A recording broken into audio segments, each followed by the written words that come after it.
마태복음 569절 말씀입니다. 우리에게는 지금 사두개인들에게가 아니겠죠. 우리에게는 뭐냐면 이제 비유니까 자기들도 이제 예를 들어서 하는 거기 때문에 지금 현실로 들어오기 위해서 할 말이에요. 예수님께 우리에게 이런 거죠. 우리가 말이죠. 우리에게 7 형제들이 있습니다. 7 형제 있는데 첫째가 결혼하고 끝났습니다. 뭡니까? 첫 결혼한 다음에 죽은 거야, 쉽게 말하면. 끝났다. 이제 이런 표현들은 사실은 뭐 죽다라는 표현도 있는데 뭐 이제 그 사람들 표현 가운데 이렇게 이제 뭐 엔드라는 단어가 있잖아요. 바이라는 단어가 있고 이제 엔드 쪽이에요. 표현할 때. 첫째 죽고 그냥 끝났어요. 그런 거예요. 끝나버렸어요. 끝났습니다. 후사를 갖지 않고 후사는 뭐 자손, 자손 이제 자녀, 후대 그런 거죠. 갖지 않고 그의 여자를 그의 동생에게 남겨두었습니다. 뭐예요? 죽었는데 다시 없이 그냥 죽고 동생에게 드디어 그 여자가 또 인계된 겁니다. 이러한 제도가 있었죠. 율법적으로.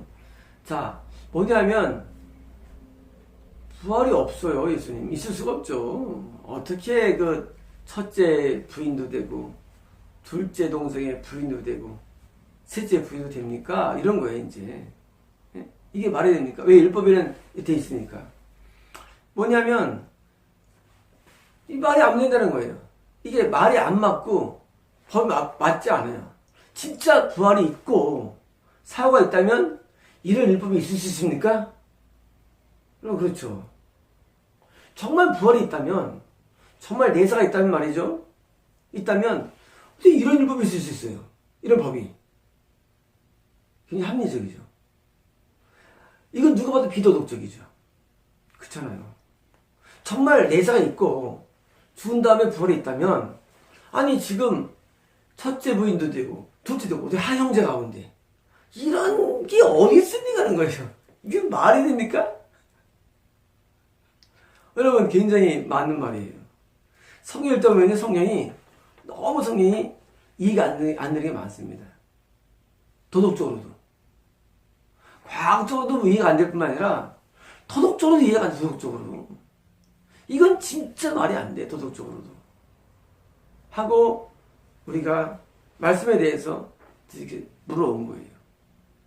여러분 성경을 읽다 보면은요 도덕적으로 말이 안 되는 게 많죠. 되게 많아요. 납득이 안 돼요. 그런데 성경에서 말하는 도덕은 뭐예요? 완벽한 도덕입니다. 완벽해요. 왜 완벽하냐? 자, 지금 그 자식 없이 드디어 여자 남게 됐어. 그러면 재혼하면 뭐예요? 그건 저거예요. 그거는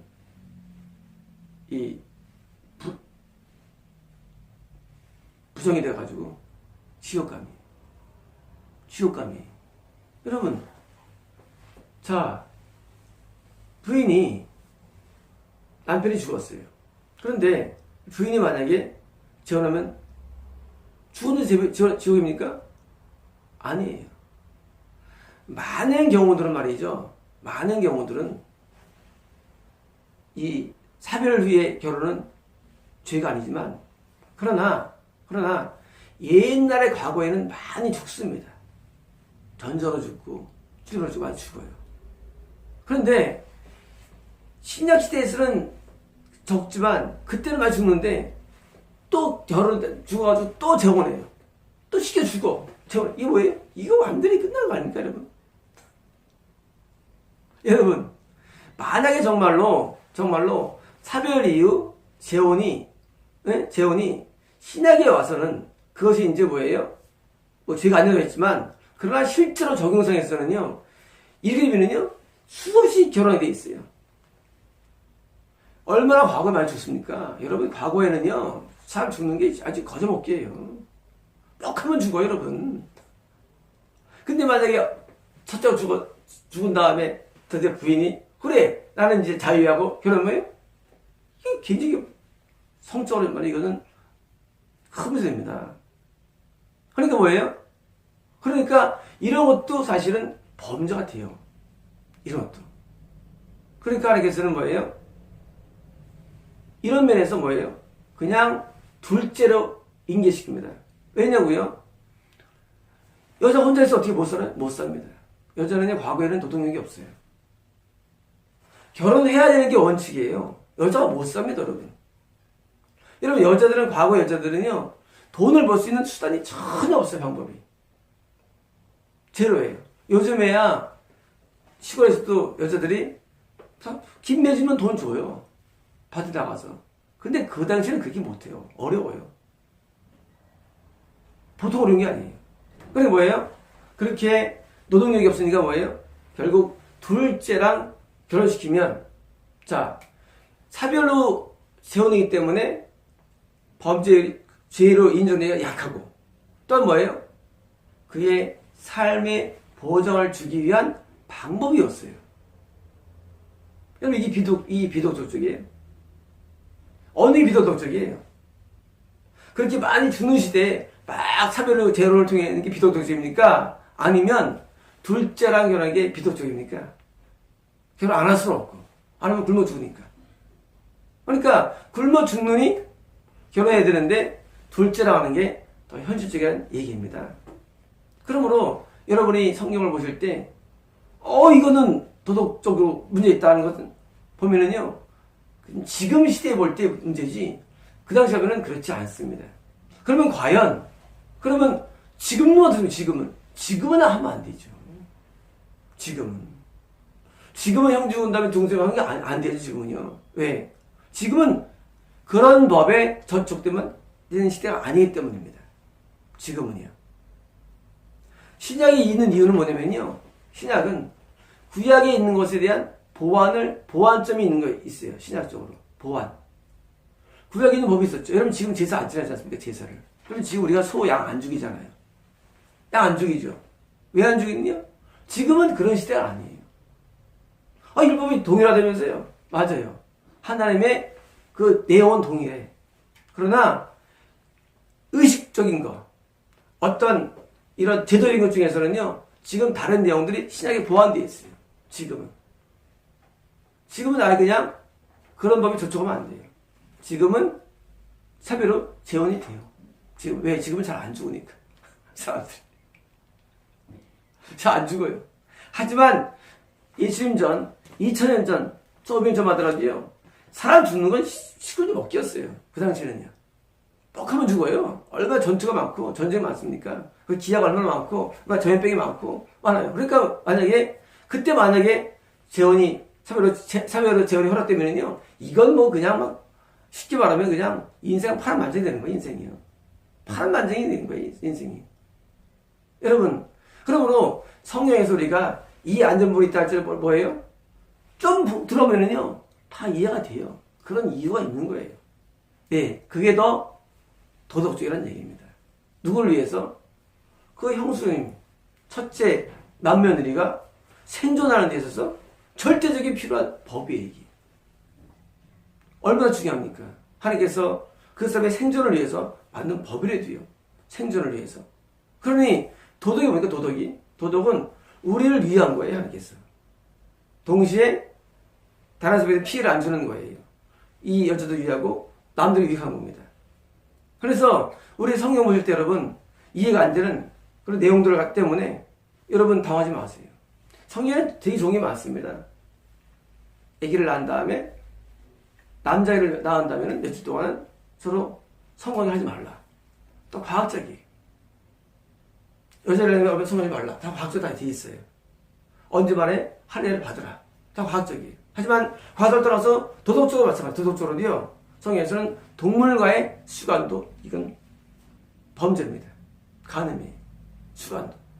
이건 죽음이에요. 동성애 안 됩니다. 성경에는요. 도덕성이 다 명시되어 있어요. 그러므로 성경 읽을 때 이해가 안 되는 부분에 대해서 뭐예요? 우리는 이것을 그냥 믿음으로 가는 게 중요합니다. 여기 사람처럼 그래 부활한 다음에 뭐야? 누구 부인이야? 이걸 뭐 비도덕적이냐? 하고 할 수가 있어요. 왜? 앞뒤가 맞을 수가 있어요. 생각 가운데. 그러나 그것은 뭐예요? 우리의 짧은 머리에 불과합니다. 성경은요 완벽한 내용으로 가득 차 있습니다. 성경은요, 어디 앞뒤가 문제가 안 돼요. 완벽해요. 여러분, 구약도 완벽하고요. 신약도 완벽합니다. 그리고 제사도 마찬가지입니다. 제사도 완벽해요. 지금 제사 어떤 내용이에요? 지금 제사는요? 그럼 지금 우리가 소 안 죽이잖아요. 어떻게 제사드립니까, 우리가? 십자가 밑에서 제사를 드리는 거예요. 십자가 밑에서. 완벽한 제사입니다. 지금은요. 구약 때는 동물 제사를 드립니다. 예수님 성장하는 제사들이요. 완벽한 제사, 그것도 마찬가지예요. 하나님은요, 가장 정확한 시기에 예수님을 보내셨고, 가장 정확하게 우리가 예배를 드리고, 하나님 말씀을 할 수 있도록 항상 우리에게 말씀을 보내주시고, 선전을 보내주시고, 그 당시 해당되는 해석을 보내주십니다. 그러므로 우리는 신앙생활을 할 때, 현재 내가 있는 입장에서 과거 있는 내용들을 이해할 때, 우리는 그것을 하나님을 믿음으로 들어가야만 되는 겁니다. 그러므로 우리가 사두개인들이 뭡니까? 이 그리스의 영향 가운데 자꾸 머리 쓰다 보니까 이 발달이 있어, 머리 써요. 머리 쓰는 거예요. 그러니까 머리 쓰니까 뭐예요? 자꾸 질문이 많은 거예요. 여러분, 고등학생 정도 되면요, 아주 성경에서 질문이 많아요. 그 왜 이러냐, 이거예요. 이건 아주 이해하려고 그래요, 이걸. 여러분이 대학원이 보는 이런 아주 언어 원서를 말이죠. 이해됩니까, 고등학생이? 이해 안 돼요. 여러분, 이건 대학원이라 이건요, 첨단 최고의 진리가 가득 찬 거예요. 이해 못 합니다. 우리가 이해가 안 될 뿐이에요. 그런데 예수님께서는 이것도 이해를 시켜주십니다. 참교회는 이런 모든 문제들을 다 이해를 시켜줍니다. 여러분, 저한테는요, 막히는 내용이 없어요, 성경에서. 웃기죠? 성경에 막히는 내용이 없어요. 그런 거 많잖아요. 이해 안 되면 많잖아요. 근데 막히는 게 없어요. 왜냐? 하나님께서 성령의 은혜를 통해서 말씀에 대한 통찰을 주기 때문이에요. 그러면 여러분 성경을 보실 때는요, 단순히 그것을 이렇게 머리로 이해하면 안 돼요. 그것을 깨달아줘야지 이 성경이 이해가 됩니다. 깨달아줘야지. 그러면 굉장히 많죠. 어떻게 구원받느냐? 뭐 성경 내주했다. 뭐 내가 거듭났다. 뭐 은사 받았다. 많아요. 근데 다 거짓이에요. 뭐가 구원이냐? 구원은 하나님 앞에 순종이 구원입니다. 순종이 구원이에요. 아주 심플해요, 구원도. 구원이 복잡한 게 아니에요. 그러면 오래 믿어도 지옥 가요. 부정적이면. 바로 믿어도 쓰면 천국 가고. 아주 심플합니다, 구원도요. 어려운 게 아니에요. 그럼 여러분께서 성경을 이해하거나 어떤 걸 이해하실 때, 여러분이 이제 알고 있는 내용하고 부딪히잖아요, 여러분. 성경을 아직 이해를 못했다는 얘기예요.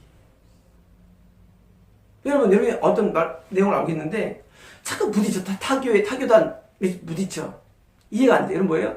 아직 성경을 아직 덜 깨달았다는 얘기예요. 여러분, 성경을 깨달으면요, 부딪힐 게 없고요, 이해 안 될 게 없습니다, 성경 말씀이. 그냥 다 이해가 돼요, 그 구조구절들이. 많은 목사님들이요, 이 구조 강의를 못해요. 왜 못하느냐면요, 이해가 안 되기 때문에. 그렇잖아요. 이해가 되면 이걸 왜 못하겠어, 구조 강의를. 그렇죠? 이해가 안 되니까 이걸 못하고 말이죠. 내가 이해된 부분만 발췌해서 가르칩니다.